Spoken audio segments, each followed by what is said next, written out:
సమర్పించేదను సమస్తము, సన్నుతించేదను సతతము.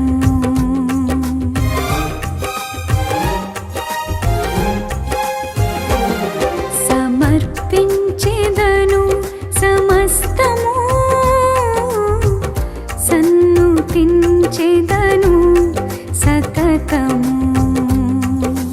చాలును చాలును క్రీస్తేసు చాలును, చాలును చాలును క్రీస్తేసు చాలును, చాలును చాలును క్రీస్తేసు చాలును, చాలును చాలును క్రీస్తేసు చాలును, చాలును చాలును క్రీస్తేసు చాలును. ఆయన కృప నిరంతరముండును. కాబట్టి ఈ 136వ కీర్తనను మనము క్లుప్తముగా దేవుని సహాయముతో ధ్యానం చేసుకున్నాము. మొట్టమొదటిగా ఆయన సృష్టికర్త. 136 6వ వచనము నుండి 9వ వచన భాగము చూసినట్లయితే 6 నుంచి 9 వరకు ఆయన భూమిని నీళ్ల మీద పరిచినవాడు, ఆయన కృప నిరంతరముండును. ఆయన గొప్ప జ్యోతులను నిర్మించినవాడు, ఆయన కృప నిరంతరముండును.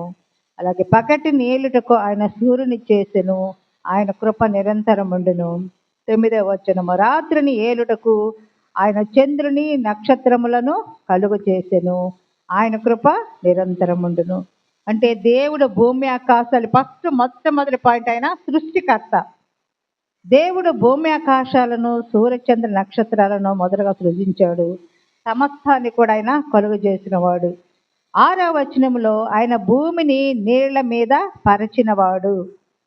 అంటే సముద్ర జలాలకు దేవుడు హద్దులను నియమించాడు.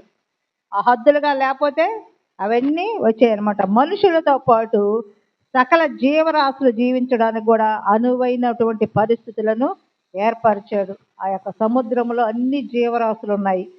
అలాగే కీర్తనలు 8వ అధ్యాయం 8వ సంకీర్తన 3-4 వచనములో, కీర్తనలు